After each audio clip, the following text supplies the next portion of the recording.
नमस्कार, स्वागत है आप सभी का अमन स्टडी पॉइंट में। दोस्तों, इसके पहले भी हम अपने चैनल पर यूपी टेट की तैयारी करा रहे थे और पिछले हम वीडियो में काफ़ी प्रीवियस ईयर के प्रश्न आपको कराए थे। इस बार हम लेकर आए हैं यूपी टेट 2021 के लिए प्रैक्टिस सेट पेपर प्राथमिक स्तर के लिए। तो इसके पहले हम एक वीडियो बना चुके हैं जो कि आपके बाल विकास से प्रैक्टिस सेट पेपर पहला था और ये पर्यावरण का प्रैक्टिस सेट पहला है। तो उस वीडियो को आप हमारे चैनल पे जाके प्लेलिस्ट में उस वीडियो को देख सकते हैं। और यह वीडियो पर्यावरण के महत्वपूर्ण 30 वीडियो रहेंगे इसमें, तो वीडियो पूरे अंत तक बने रहिएगा और इस वीडियो को अपने सभी ग्रुपों में शेयर कर दीजिएगा ताकि सभी लोग इस वीडियो का लाभ उठा सकें। तो चलिए शुरू करते हैं अब बिना किसी देरी के और देखते हैं अपने महत्वपूर्ण प्रश्नों को। तो पहला प्रश्न है आपकी स्क्रीन पर, इनमें से कौन सा बंदरगाह पूर्वी तट का सबसे गहरा भूमिवर्ती यानी चारों ओर भूमि से घिरा हुआ पूर्ण रूप से सुरक्षित बंदरगाह है? ऑप्शन है चेन्नई, ट्यूटिकोरिन, पारादीप या फिर विशाखापट्टनम। तो साथियों, इस वीडियो का राइट आंसर चला जाएगा ऑप्शन नंबर डी के साथ। विशाखापट्टनम जो है, ये जो बंदरगाह है भारत के पूर्वी तट का सबसे गहरा भूमिवर्ती बंदरगाह है, अर्थात जो कि चारों ओर से भूमि से घिरा हुआ है। और आपको बता दें कि यह भारत के आंध्र प्रदेश राज्य में स्थित है और भारत का सबसे बड़ा दूसरा बंदरगाह है। इसको भी आप याद रखेंगे। अगला प्रश्न है, इनमें से कौन सा गैस ग्रीन हाउस गैस प्रभाव के लिए सबसे ज़्यादा उत्तरदायी है? ऑक्सीजन, नाइट्रोजन, कार्बन डाइऑक्साइड या फिर हाइड्रोजन। तो इस प्रश्न का राइट आंसर चला जाएगा ऑप्शन नंबर बी के साथ। CO2 यानी कार्बन डाइऑक्साइड जो है ग्रीन हाउस गैस प्रभाव के लिए सबसे ज़्यादा उत्तरदायी गैस है। अगला प्रश्न है, इनमें से कौन सा जल प्रदूषण का स्रोत नहीं है? औद्योगिक अवशिष्ट कचरा, रेडियोधर्मी कचरा, कृषि जनित कचरा अवशिष्ट जिसे अपशिष्ट पदार्थ बोलते हैं, या खनन अवशिष्ट।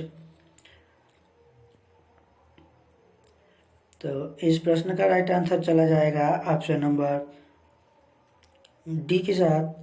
खनन अवशिष्ट जो है जल प्रदूषण का स्रोत नहीं है, जबकि औद्योगिक अवशिष्ट जो भी कचरा उद्योगों से निकलता है उसे नदियों में प्रवाहित कर दिया जाता है, जिससे क्या होता है कि बहुत ज़्यादा अधिक मात्रा में प्रदूषण होता है।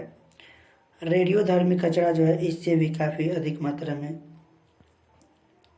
जल प्रदूषण होता है और कृषि जनित कचरा से भी, जिसमें कई तरह की कीटनाशक दवाएं प्रयोग की जा रही हैं आजकल, तो उससे भी कहीं ना कहीं जल प्रदूषण हो रहा है।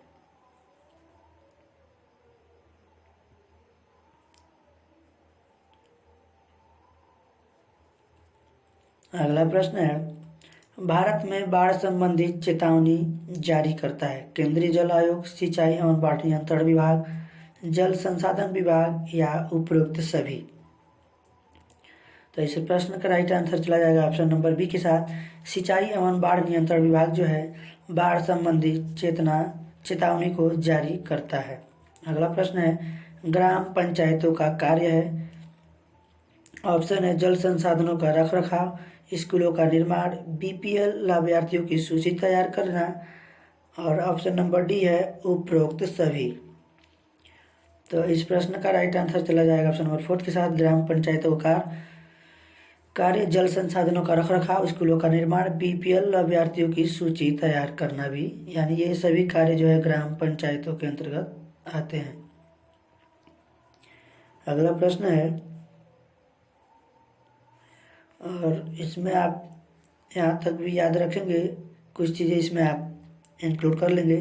ग्राम पंचायतों का जो कार्य है इसमें यानी गांव स्तर पे, ग्राम स्तर पे प्राथमिक स्कूलों का निर्माण कराना भी जो है ये ग्राम पंचायतों के कार्य के अंतर्गत आता है, और सामाजिक योजनाओं को लागू भी करना इसी के अंतर्गत आता है। अगला प्रश्न है, पर्यावरण अपघटन के कारण उत्पन्न होने वाले परिणामी खतरों में शामिल है। भूस्खलन, बाढ़ एवं सूखा, वनों में अग्नि दुर्घटनाएं या उपरोक्त सभी। तो 66 नंबर प्रश्न का राइट आंसर चला जाएगा ऑप्शन नंबर बी के साथ, पर्यावरण अपघटन के कारण उत्पन्न होने वाले परिणामी खतरे जो है जिसमें बाढ़ एवं सूखा जो है शामिल है। अगला प्रश्न है, निम्न में से कौन सा राज्य इंदिरा गांधी नहर परियोजना से लाभान्वित हुआ है? केरल, उत्तर प्रदेश, राजस्थान या फिर मध्य प्रदेश। तो राइट आंसर चला जाएगा ऑप्शन नंबर सी के साथ, राजस्थान जो है इंदिरा गांधी नहर परियोजना से लाभान्वित हुआ है। अगला प्रश्न है, पृथ्वी का जुड़वा ग्रह इनमें से किसे कहा जाता है? तो ये क्वेश्चन हर जगह आप देखते हैं कि जो है शुक्र को जो है पृथ्वी का जुड़वा ग्रह कहा जाता है। अगला प्रश्न देखेंगे, और पृथ्वी की बहन जो है शुक्र को ही कहा जाता है। अगला प्रश्न है, इनमें से विश्व का सबसे ऊंचा पठार कौन सा है? दक्कन का पठार, मालवा का पठार, छोटा नागपुर का पठार या फिर तिब्बत का पठार। तो इस प्रश्न का राइट आंसर चला जाएगा ऑप्शन नंबर डी के साथ, विश्व का सबसे ऊंचा जो पठार है वो तिब्बत का पठार है। अगला प्रश्न है, मानव निर्मित या मानव जनित आपदा का उदाहरण है? भूकंप, सुनामी, रासायनिक आपदा या फिर भूस्खलन। तो इस प्रश्न का राइट आंसर चला जाएगा ऑप्शन नंबर सी के साथ, मानव निर्मित या मानव जनित द्वारा आपदा का उदाहरण जो है रासायनिक आपदा है। अगला प्रश्न है, भोपाल गैस आपदा के लिए कौन सा गैस जिम्मेदार है? Methyl isocyanide, methane, carbon monoxide या फिर उपरोक्त सभी। तो जो भोपाल गैस त्रासदी हुई थी उसमें जो मुख्य रूप से जो गैस जिम्मेदार थी वो तो मिथाइल आइसोसाइनाइड, यानी राइट आंसर चला जाएगा ऑप्शन नंबर ए के साथ। और यह जो है भोपाल गैस त्रासदी 1984 में घटित हुई थी, इसको भी आप याद रखेंगे। 1984 में घटित हुई थी और कहाँ पे हुई थी?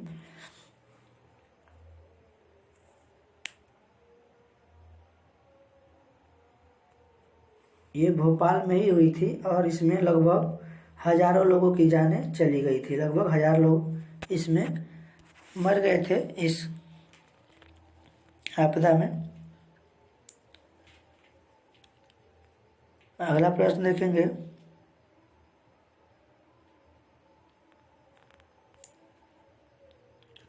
कौन सी गैस ग्रीन हाउस इफेक्ट से संबंधित नहीं है? नाइट्रोजन, कार्बन डाइऑक्साइड, मीथेन या फिर नाइट्रस ऑक्साइड।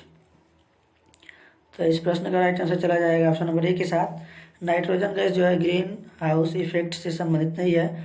और आपको बता दें नाइट्रोजन जो है वायुमंडल में कितने परसेंट पाई जाती है? तो इसकी मात्रा जो है 78% है और ऑक्सीजन की मात्रा जो है 21% है, यानी 99% वायुमंडल में नाइट्रोजन और ऑक्सीजन गैस पाया जाता है।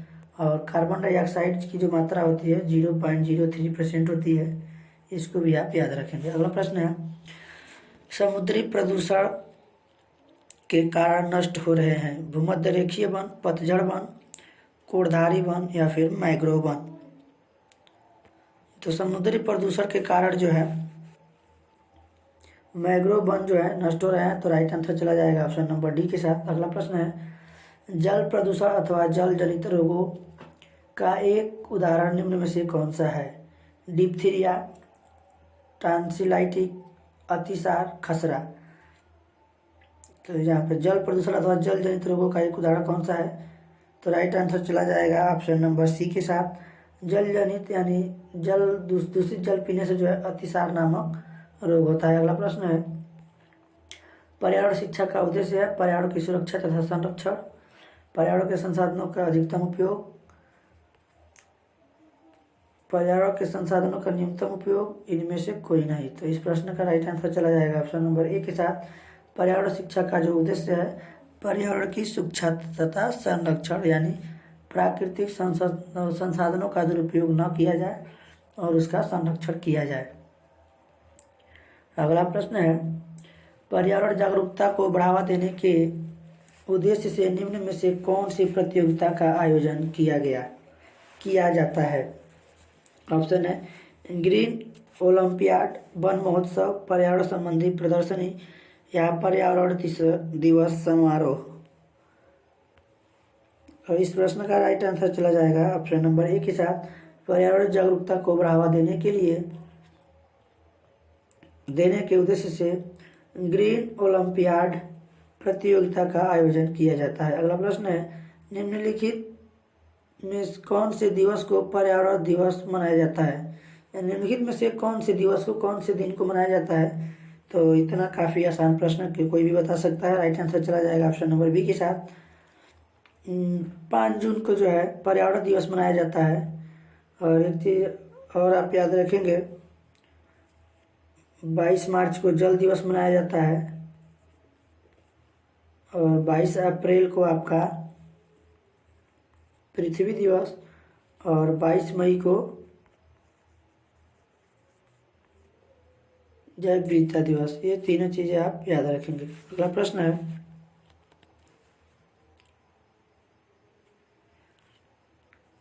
स्कूलों में पर्यावरण के प्रति जागरूकता लाने हेतु छात्रों की मानसिकता में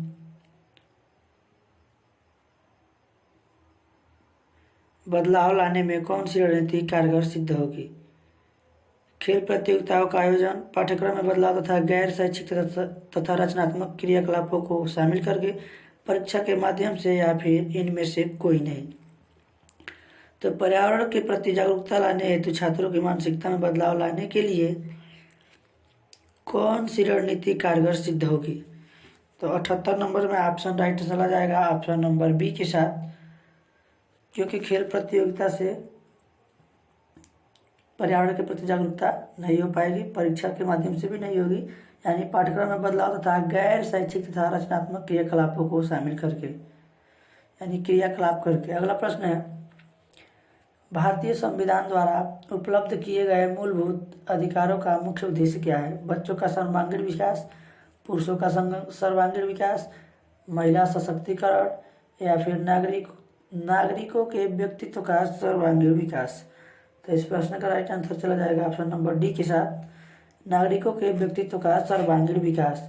यानी यहाँ पे केवल एक स्त्री, केवल एक पुरुष, केवल एक महिला की बात नहीं की गई है, यानी केवल एक बच्चों की बात नहीं की गई, यानी सारे नागरिकों के व्यक्तित्व का विकास यहाँ पे के सर्वांगीण विकास की बात की गई है। अगला प्रश्न है, सामाजिक विज्ञान में कौन सा आयाम यानी विषय शामिल नहीं है। इतिहास, भूगोल, राजनैतिक विज्ञान, या फिर व्यवसायिक शिक्षा।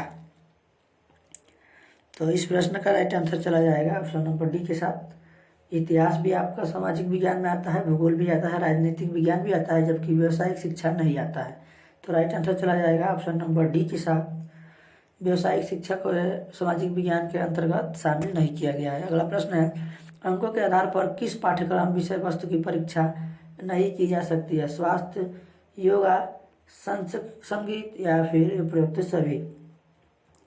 तो इस प्रश्न का राइट आंसर चला जाएगा ऑप्शन नंबर डी के साथ, यानी इन सभी विषयों की जो परीक्षा है अंकों के आधार पर नहीं की जाती है, जैसे स्वास्थ्य, संगीत और योगा। अगला प्रश्न है, इनमें से कौन एक पर्यावरण समस्या नहीं है।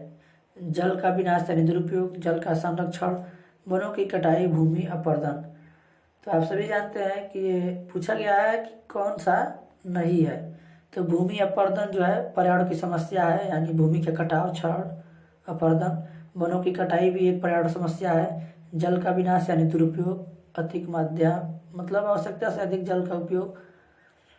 तो राइट आंसर चला जाएगा ऑप्शन नंबर बी के साथ, जल का संरक्षण जो है ये पर्यावरण समस्या नहीं है, जल की यह समस्या का एक समाधान है। अगला प्रश्न है, इनमें से कौन सा पर्यावरण शिक्षा का एक सिद्धांत नहीं है। पर्यावरण शिक्षा में सभी की सहभागिता, पर्यावरण शिक्षा जीवन पर्यंत शिक्षा प्रणाली नहीं है, पर्यावरण शिक्षा एक समेकित तथा समावेशी सामुदायिक प्रयास होना चाहिए, पर्यावरण शिक्षा का सामाजिक तथा आर्थिक उद्देश्यों के साथ समुचित तालमेल तथा समान प्राथमिकता के आधार पर प्रचार प्रसार होना चाहिए। तो इस प्रश्न में पूछा गया है कौन सा शिक्षा का एक सिद्धांत नहीं है। तो आप इसमें जो सकारात्मक प्रश्न है वो तो सही है, निगेटिव पूछा गया है। तो पर्यावरण शिक्षा एक समिति के अंतर्गत सामाजिक प्रयास होना चाहिए, ये भी सही है। पर्यावरण शिक्षा में सभी की सहभागिता यानी सभी लोग की सहभागिता होगी तभी जो है वह सफल रहेगा। तो राइट आंसर चला जाएगा ऑप्शन नंबर बी के साथ, पर्यावरण शिक्षा जीवन पर्यंत शिक्षा प्रणाली नहीं है, यह गलत बात है, यानी यह सिद्धांत नहीं है। पर्यावरण शिक्षा जो है जीवन पर्यंत शिक्षा प्रणाली है। अगला प्रश्न है, नीली क्रांति संबंधित है दुग्ध उत्पादन से, तो दुग्ध उत्पादन जो है आपका श्वेत क्रांति से संबंधित है। पुष्प उत्पादन से मत्स्य उत्पादन या फल उत्पादन, तो राइट आंसर चला जाएगा ऑप्शन नंबर सी के साथ। नीली क्रांति जो है मछली उत्पादन से संबंधित है। श्वेत क्रांति आपका दूध उत्पादन होता है।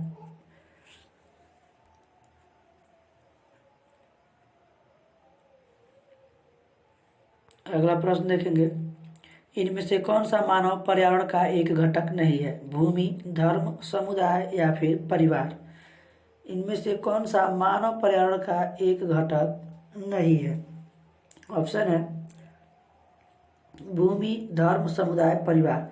यानी मानव पर्यावरण का भूमि भी है, भूमि पर यह मनुष्य रहता है, जरूरी है रहने के लिए। परिवार भी जरूरी है, परिवार होता है, बिना परिवार के मानव की उत्पत्ति संभव ही नहीं है।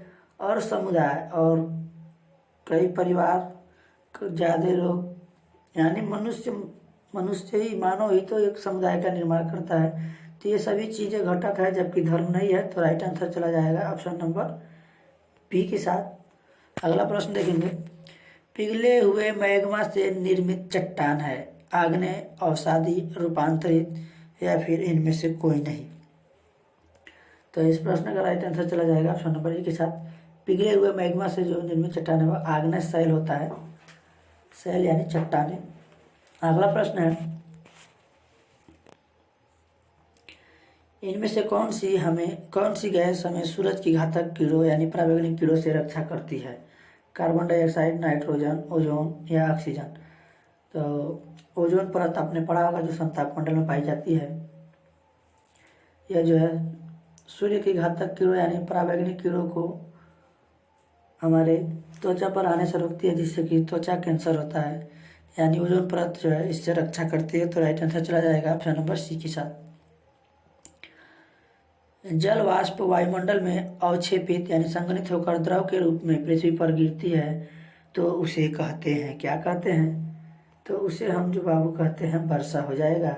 राइट आंसर चला जाएगा ऑप्शन नंबर बी के साथ। यानी जो जल वाष्प वायुमंडल में जब संघनित होता है तो द्रव के रूप में जब पृथ्वी पर गिरता है, तो उससे क्या सभी लोग जानते हैं कि बोलते हैं क्या हो रहा है, बारिश हो रहा है, तो बारिश ही कहेंगे। तो राइट आंसर चला जाएगा ऑप्शन नंबर बी के साथ। अगला है, कटीली झाड़ियाँ पाई जाती हैं गर्म तथा आर्द्र विषुवत जलवायु में, गर्म तथा शुष्क मरुस्थलीय जलवायु में, शीतल ठंडी ध्रुवीय जलवायु में या फिर इनमें से कोई नहीं। तो इस प्रश्न का राइट आंसर चला जाएगा ऑप्शन नंबर बी के साथ। कटीली झाड़ियाँ जो है गर्म तथा शुष्क मरुस्थलीय जलवायु में पाई जाती हैं, जहाँ पे पानी की कमी होती है, जल की कमी होती है। और कटीली झाड़ियों में जो है अधिक गर्मी सहने की क्षमता होती है। अगला प्रश्न और आखिरी प्रश्न है, स्वर्णिम रेशा इनमें से किसे कहा जाता है? चाय, कपास, जूट या फिर रबड़। तो दोस्तों कपास को जो है स्वर्णिम रेशा कहा जाता है। तो इस प्रश्न का राइट आंसर चला जाएगा ऑप्शन नंबर बी के साथ। तो दोस्तों यह पर्यावरण का भाग 1 था, पहला वीडियो था। यह वीडियो आपको कैसा लगा कमेंट बॉक्स में ज़रूर बताएं। साथ ही वीडियो को लाइक शेयर करना ना भूलें। और वीडियो अगर आप इस चैनल पर नए हैं तो चैनल को सब्सक्राइब कर लें और बेल आइकन को प्रेस कर दें, ताकि इस कोई भी नोटिफिकेशन सबसे पहले आप तक पहुंचे। तो दोस्तों आज के वीडियो में बस इतना ही। फिर मिलेंगे एक नए टॉपिक के साथ एक नए वीडियो में। तब तक के लिए धन्यवाद। जय हिंद, जय भारत।